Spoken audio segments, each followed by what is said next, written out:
Hi friends, welcome to you. நம்ம இன்னைக்கு இந்த வீடியோவில் பார்க்கும்போது இன்ஸ்டாகிராம் ஓப்பன் பண்ணாவே வந்து பார்த்தீங்கன்னா டிவிகேவில் ராகவா ராகவன்ஸ் வந்து ஜாயின் பண்ணிட்டு தான் ஒரு நியூஸ் வந்து இருக்கு. அந்த நியூஸை பற்றி தான் நம்ம பார்க்க போகிறோம். டிவிகேவில் ராகவா ராகவன்ஸ் வந்து ஜாயின் பண்ண போகிறது ஒரு நியூஸ் ஒன்று வந்திருக்கு இல்லையா? அது ஃபுல்லாகவே வைரலாக வந்து போயிட்டு இருக்கு. அது மட்டும் இல்லாமல் என்னடா எதிர்பாராதது எல்லாமே நடக்குது. ராகவா ராகவன்ஸு சும்மாவே வந்து பார்த்தீங்கன்னா மக்களுக்கு ரொம்பவே நல்லது பண்ணிட்டு இருக்காரு. அது மட்டும் இல்லாமல் அவர் நடிக்கிற ஒவ்வொரு படத்துலையும் வர பாதி சம்பளத்தையும் எடுத்துட்டு போய் மக்களுக்கு தான் வந்து கொடுத்துட்டு இருக்காரு. இதே அரசியலுக்கு வந்துட்டாருன்னா அந்த அளவுக்கு வந்து செய்வாரு, மக்களுக்கு நல்லது மட்டுமே செய்வாரு ராகவாரால லாரன்ஸ் அப்படின்னு சொல்லிட்டு மக்கள் எல்லாருமே பேசிட்டு இருக்காங்க.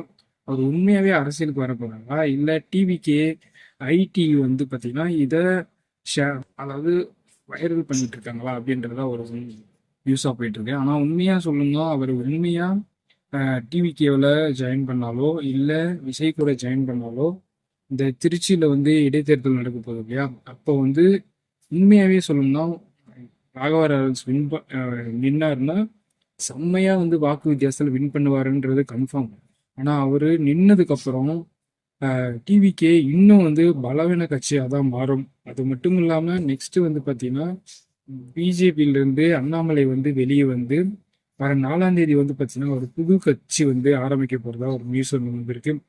இருக்க நிலைமையில அண்ணாமலை அண்ட் விஜய் இவங்க 2 பேருக்கு தான் போட்டி, மற்றவங்களுக்கு யாருக்கும் கிடையாது அப்படின்ற மாதிரி தான் வந்து பார்த்தீங்கன்னா வரப்போற தேர்தல் எல்லாமே இருக்க போகுது. அதனால விஜய் கட்சி வந்து இன்னமும் பெரிய கூட்டணி வந்து அமையணும். பெரிய மக்கள் மத்தியில் நல்ல பேர் இருக்கிறவங்க தான் விஜய் கூட இருக்கணும் அப்படின்றது தான் மக்களுடைய ஆதரவாக இருக்கு.